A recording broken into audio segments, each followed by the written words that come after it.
Hello बच्चों, तो अब हम डिस्कस करेंगे question number 49 from the chapter structure of atom, जहां पे हमसे पूछा गया है life time of the molecule in the excited state are often measured by using pulsed radiation source. ठीक है, ये सब मैं चीजें आपके साथ डिस्कस करूंगी। पहले एक बार क्वेश्चन पढ़ लेते हैं।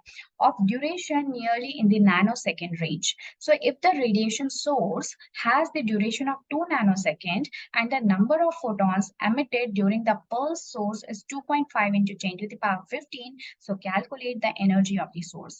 मतलब कि इस क्वेश्चन में एक्चुअली हम क्या कर रहे हैं, मैं आपको ब्लैंक पेज पे लेकर जाती हूँ। यहाँ पे आपसे क्वेश्चन में कहा जा रहा है कि एक्चुअली हमारे पास में एक पल्स्ड रेडिएशन सोर्स है। पल्स्ड रेडिएशन सोर्स क्या होता है? ये कुछ भी नहीं है, एक सोर्स ही है, ये एक लाइट का सोर्स है।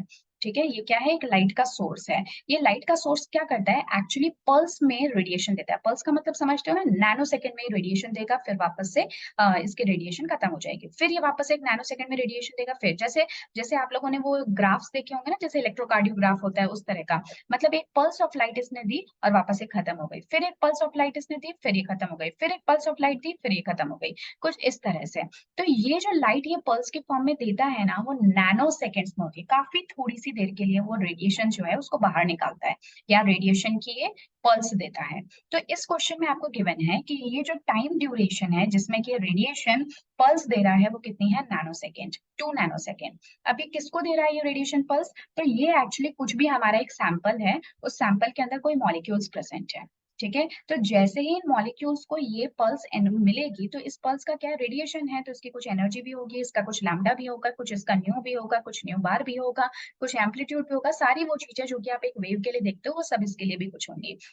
तो जैसे ये रेडिएशन पल्स एंड मॉलिक्यूल इस सैंपल पे पड़ेगी जिसके अंदर कुछ मॉलिक्यूल्स हैं, तो ये मॉलिक्यूल्स क्या होंगे? इनकी एक होगी अपनी ग्राउंड स्टेट जिसपे कि नॉर्मली प्रेजेंट है। तो जैसे ही इनको पल्स मिलेगी, ये कहाँ चले जाएंगे? एक्साइटेड स्टेट में, क्योंकि क्या मिलेगी इनको? एनर्जी मिली, रेडिएशन के थ्रू इनको एनर्जी मिली। तो ये अपने लोअर लेवल से उठ के कहाँ चले गए? एक्साइटेड स्टेट में। अब एक्साइटेड स्टेट में हमेशा तो एग्जिस्ट करेंगे नहीं, तो वापस से कहाँ आएंगे? अपनी स्टेबल स्टेट यानी कि ग्राउंड स्टेट में। और जिस टाइम ये ग्राउंड स्टेट में आएंगे, तो उस टाइम पे ये कुछ एनर्जी को रिलीज करेंगे। Is that clear? तो ये कुछ हमारा होल प्रोसेस है।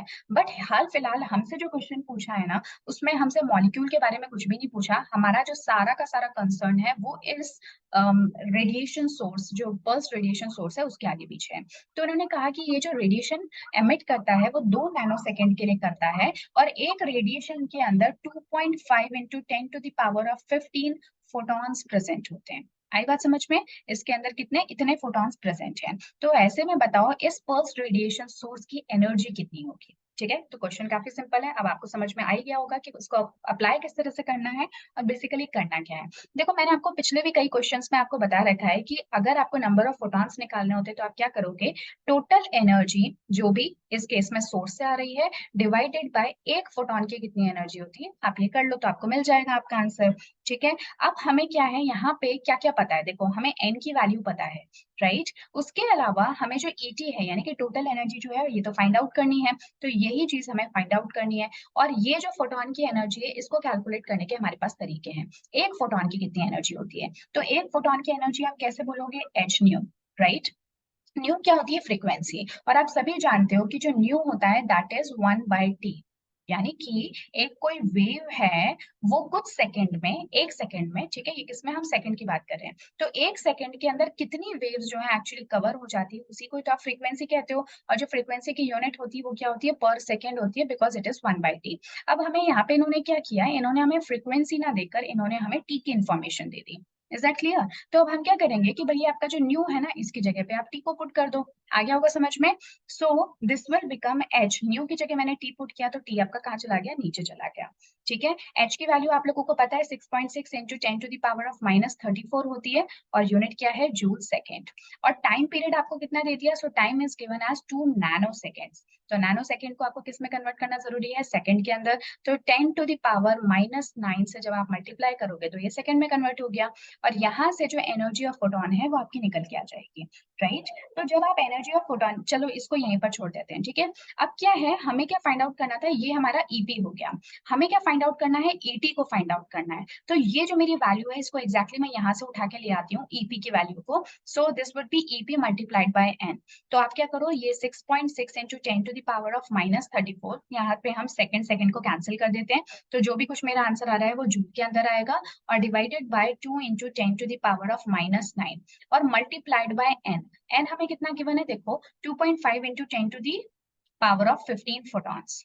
ठीक है, अब बस आप इसको सॉल्व कर लो। आ गई बात समझ में? ये मैंने किया क्या, ये मैंने एक्चुअली किया है ET = n × EP, राइट। ये मेरा इस फॉर्मूले से आया, तो ये मैंने किया, तो n की वैल्यू मैंने ये पुट कर दी, और एनर्जी ऑफ फोटॉन की वैल्यू मैंने ये पुट कर दी।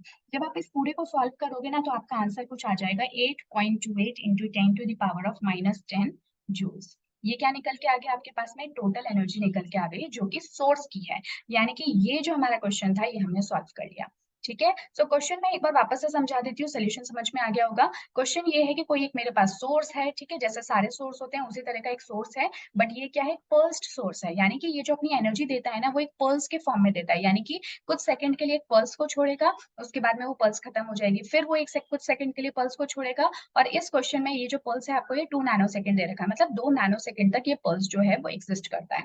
तो जिस टाइम पे ये पल्स दे रहा है, तो उस टाइम पे पल्स क्या है, पल्स एक वेव है, तो वो वेव के अंदर उसकी कुछ एनर्जी भी होगी, लैम्डा, न्यू बार, एम्पलीट्यूड सब कुछ होगा। तो हमसे पूछा गया है कि बताओ इस वेव की एनर्जी कितनी होगी अगर उसका टाइम पीरियड 2 नैनो सेकेंड है और उसके अंदर टोटल जो फोटॉन्स हैं वो कुछ इतने % है।